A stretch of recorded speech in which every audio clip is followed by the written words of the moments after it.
Die Heilige Gees openbaar geheimenis aan ons. Ek wil vir jou sê, wanneer jy die skeiding maak tussen hierdie sisteem van die Heilige Gees, ek luister na hom, kruisig die ander twee, vat hulle weg, en jy gaan lees jou Bybel, dan is daar goed in die Bybel wat God vir jou gaan wys, wat jy 20 keer oor gelees het, maar nog nooit besef het nie. Jy gaan vir jouself sê, what? Sê die Here vir my hier. En jy gaan dit deel met enigiemand om jou. Because God het vir jou 'n geheimenis bekend gemaak. En hy doen dit stelselmatig. Ek wil vir jou gaan lees 'n bietjie van Hanna en Penia. 1 Samuel 1 vers 1 tot 28 van Hanna, né? Sy het 'n gelofte gemaak. So wat het gebeur in hierdie verhaal? Hanna, Penina, hulle was getroud met 'n man, Elkana, 1 Samuel 1. Nou, Hanna was baie bedroef gewees. Sy was binne na, was sy verskriklik bedroef gewees, omdat sy geen kinders kon hê nie. Maar Elkana, haar man, het haar tog nog steeds baie lief gehad. Maar Penina, wat kinders gehad het,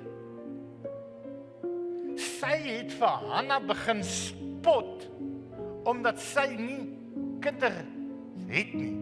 Voortdurend het sy haar gespot. Nou ek kan myself net imagine wat sy vir haar moes alles gesê het.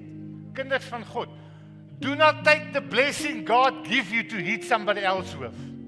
Ons vat soms die blessing wat God vir ons gee, en ons wil ander mense daarmee slaan. En elke jaar, dan gaan hulle as gesin nou op na die tabernakel toe, en hulle gaan om die Here te aanbid. En een met die besoek, kon ek nou net dink, Hanna was nou klaar gewees.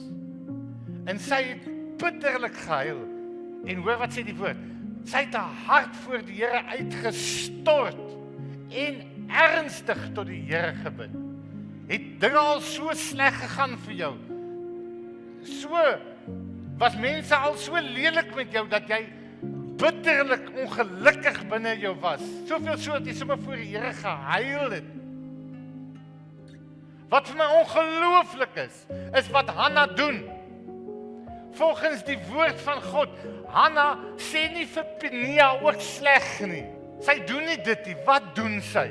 Sy gaan huil bitterlik en stort haar hart uit voor die Here. En sy maak aan die Here 'n belofte. En sê, Here, as U net vir my 'n seun gee, dan gaan ek daardie seun vat en ek gaan hom veroorsaak dat hy sy hele lewe lank vir U werk. En sy sit, soos ons nou vandag sou gesit het, sit sy hier voor, en sy stort haar hart uit vir die Here, en sy praat en haar lippe beweeg, soos ons vandag bid, né? En sy praat. Elia, die profeet, check haar.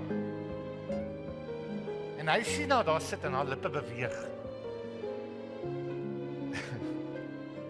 Maar daar kom niks woorde uit by haar mond nie. Sy bid. Wat doen hy? Hy stap na haar toe en sê, is jy dronk? Dat jy so sit en praat met jouself. Maar Hanna verduidelik toe vir hom, vir Elia. Toe Elia haar storie hoor, toe seën hy haar en gesê, mag God jou gebed verhoor.